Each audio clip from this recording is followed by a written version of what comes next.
Hello guys, welcome to our channel the study zone. जैसा कि आप सभी को पता है कि हमारे इस चैनल पर एक सीरीज चल रही है जो 6th से लेके 10th क्लास तक के लिए है हमारी। उसमें बेसिकली हम अभी तो फिलहाल 10th की क्लासेस चल रही हैं, जिसमें हम उनके जो मोस्ट इम्पोर्टेंट चैप्टर्स होते हैं, यानी मोस्ट इम्पोर्टेंट चैप्टर हो गए, चैप्टर के अंदर क्वेश्चंस हो गए जो पेपर में काफ़ी बार रिपीट हुए हुए हैं भाई वो सारे क्वेश्चन। तो उनको क्या करेंगे, हम हर क्लासेस में करते जा रहे हैं, आगे बढ़ रहे हैं। तो इसी तरीके से हम, जैसे आपकी इंग्लिश की वीडियो डल चुकी है, आपकी साइंस की वीडियो डल चुकी है, अब हम इसी तरह आपके लिए एक एसएसटी जो आपका मेन सब्जेक्ट होता है, तो उसके लिए हम जो आज शुरुआत कर रहे हैं वो अपने ज्योग्राफी से स्टार्ट कर रहे हैं। क्लास 10th की जो ज्योग्राफी है यानी भूगोल, उसका जो पहला चैप्टर है वो है संसाधन एवं विकास। उसके अंदर जो मोस्ट इम्पोर्टेंट क्वेश्चंस आते हैं पेपर में, जो बोर्ड में ज़्यादातर पूछे जाते हैं आपके, क्योंकि 10th क्लास में भाई बोर्ड इम्पोर्टेंट है आपका, तो उसमें जो इम्पोर्टेंट पूछे जाएंगे, प्रीवियस ईयर पूछे जाते हैं जो पेपर आता है, तो उसके लिए हमने एक कुछ क्वेश्चन सेट करे हैं जो आपके काफ़ी ज़्यादा चांस हैं पेपर में आने के लिए। तो आइए बिना किसी वक्त गवाए हम इन्हें स्टार्ट करते हैं, अपने चैप्टर की ओर आगे बढ़ते हैं। तो आइए शुरू करते हैं। तो इसमें पहले पढ़ेंगे हम कुछ मुख्य बिंदु। मुख्य बिंदु क्या होते हैं? मुख्य बिंदु यानी कुछ की पॉइंट्स, कुछ की वर्ड्स होते हैं जो चैप्टर के बीच में, जो यानी मेन वर्डिंग होती है। तो हमें पता है हर चैप्टर के बीच में कुछ वर्डिंग होती है, ऐसी इस चैप्टर में जो वर्ड्स हैं जो पेपर में पूछ जाते हैं, बेसिकली यहाँ से एक नंबर के क्वेश्चन आपके बनते हैं, एमसीक्यू वाले जो क्वेश्चन होते हैं वो यहाँ से बन जाते हैं, पूछ लेता है। तो वो चीज़ पहले कवर करते हैं। तो आइए देखते हैं। तो पहला है पहाड़ी पद। पहाड़ी पद किसे कहते हैं भाई? पहाड़ी पद क्या होता है? यानी जो पहाड़ी में बोले जाने वाली लैंग्वेज होती है ना, हमारी जो भाषा होती है, उसे पहाड़ी पद कहा जाता है। तो इस चैप्टर में बताया गया है, आपके संसाधन एवं विकास के अंदर बोला गया है, वर्डिंग आई हुई है, तो इसलिए मैंने ये सोचा इम्पोर्टेंट हो सकती है इसलिए लिख दिया। तो अब आगे बढ़ते हैं भाई। द्वार, चो और तराई, जो ये तीनों वर्ड्स हैं ये पेपर में मेनली पूछे जाते हैं, और बच्चों को इनके बारे में ज़्यादा नॉलेज नहीं होती, क्योंकि ये वर्ड ही ऐसे हैं, बोलने में भी थोड़े प्रोनाउंस करते हैं तो थोड़ा अजीब सा साउंड आता है। पर अगर ये पेपर में आता है तो कुछ बच्चे होते हैं इन्हें क्या करते हैं, छोड़ आते हैं, क्योंकि भाई उन्हें इनके बारे में नहीं पता होता और इनका बहुत सिंपल सा मीनिंग होता है। वो अभी हम मीनिंग की तरफ तो नहीं जाएंगे, अभी हम क्वेश्चन पर ही रहेंगे। तो पर मैंने आपको ये बता दिया है, अगर आपको इसका आंसर पता है तो नीचे कमेंट बॉक्स में जरूर बताइएगा। तो तीसरा, जिसे हम इम्पोर्टेंट पॉइंट भी कह सकते हैं आपका, वो है सतत पोषणीय आर्थिक विकास। एक होता है सतत पोषणीय विकास और एक होता है सतत पोषणीय आर्थिक विकास, ये दोनों अलग अलग होते हैं। तो इसको ध्यान से कर लीजिएगा, ये आपके लिए काफी इम्पोर्टेंट है ये वाला क्वेश्चन, जिसमें मैंने स्टार भी कर दिया पहले से ही। फिर होता है एक संसाधन नियोजन, संसाधन का कैसे प्रयोग करा जाए वो चीज आती है। संसाधन का संरक्षण, उनका बचाव कैसे किया जाए, दोनों पॉइंट है जो वो मेन है, तो इन्हें भी जरूर से करिएगा। एक होता है वन रोपण, वो आपको पता ही है क्या होता है। बांगर और खादर, ये एक इम्पोर्टेंट पॉइंट है आपका। बांगर और खादर ये आपके जो अंतर स्पष्ट करने वाले यानी डिफरेंस बिटवीन आता है, तो उसके अंदर भी ये क्वेश्चन जरूर पूछा जाता है बांगर और खादर का, तो ये पढ़ना आप। एक होती है मृदा अपर्दन।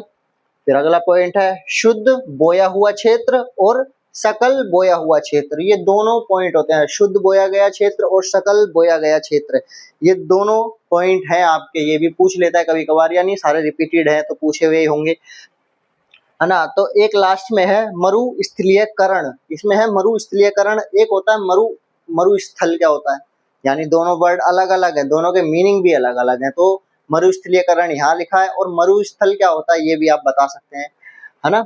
और आइए अब हम पहले क्वेश्चन की तरफ चलते हैं। तो संसाधन किसे कहते हैं, ये आपके चैप्टर का ही नाम है बेसिकली, संसाधन और विकास दोनों है ये, पहले क्वेश्चन में और दूसरे क्वेश्चन में।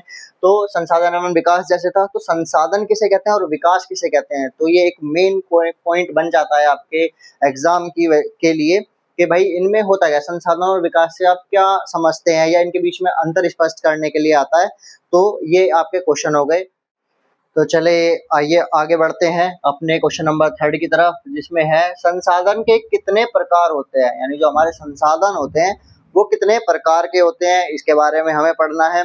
और आगे है चौथा क्वेश्चन, उत्पत्ति के आधार पर और समाप्यता के आधार पर, स्वामित्व के आधार पर और विकास के स्तर के आधार पर संसाधन से आप क्या समझते हैं। मतलब जैसे आया ना संसाधन के कितने प्रकार हैं, इसमें बोला गया संसाधन के कितने प्रकार हैं, तो संसाधन के 4 प्रकार होते हैं।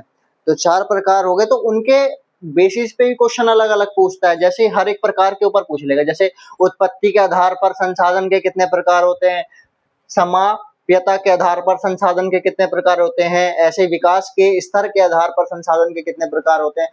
तो एक ही क्वेश्चन में से ये 3-4 क्वेश्चन बन जाते हैं, इसलिए मैंने एक साथ ही लिख दिया। बार बार लिखता तो वो कोई फायदा नहीं था, तो मैंने इसलिए एक में ही इन्हें डिस्क्राइब कर दिया, यानी आपको बता दिया है।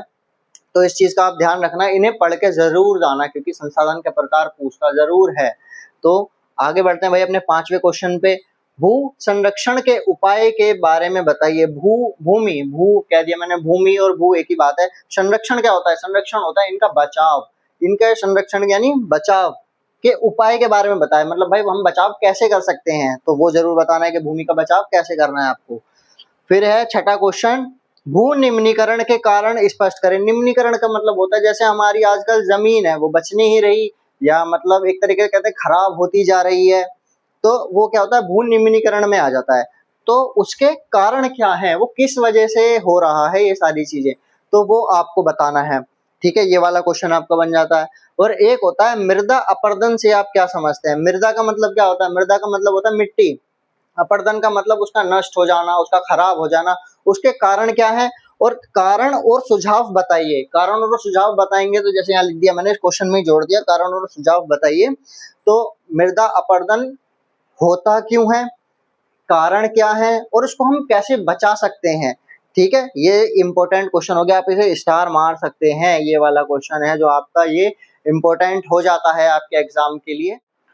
तो आइए आगे बढ़ते हैं अपने आगे क्वेश्चंस की तरफ, जो हमारे अंतर स्पष्ट वाले यानी डिफरेंस बिटवीन वाले जो क्वेश्चंस आते हैं आपके पेपर में, उन्हें एक बार जरूर से देख लेते हैं, वो क्या क्या पूछे जाते हैं, क्या क्या आते हैं। तो इसमें पहला क्वेश्चन है आपका, खादर और बांगर में अंतर स्पष्ट कीजिए। जो आपके ये की पॉइंट्स थे मैंने उसमें भी बताया था आपको कि ये क्वेश्चन आ सकता है, बनता है पेपर में, और यहाँ पे ये आया हुआ है, रिपीटेड क्वेश्चन है आपके पेपर का। ठीक है, तो आप इसे अच्छे से कर लीजिएगा।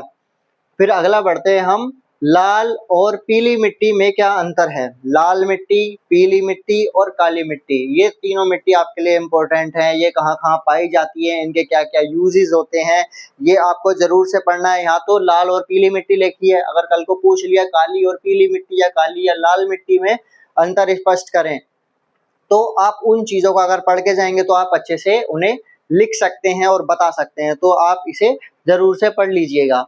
और आपका जो एक क्वेश्चन बनता है, मोस्ट इंपोर्टेंट क्वेश्चन बन रहा है, जो आजकल पेपर में पूछा ही जा रहा है, वो है एजेंडा 21 क्या है।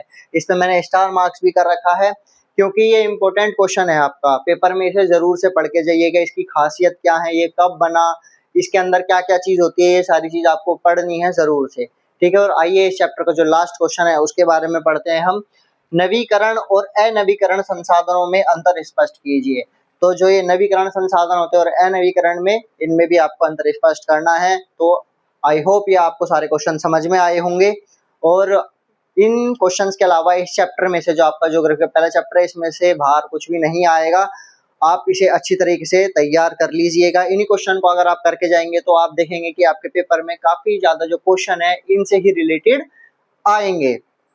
तो आपको अगर ये वीडियो अच्छी लगी हो तो चैनल को सब्सक्राइब करें, लाइक करें, कमेंट करें और शेयर करना बिल्कुल भी ना भूलें। तो मिलते हैं अगली ऐसी एक और वीडियो में। जब तक के लिए जय हिंद, जय भारत, राधे राधे।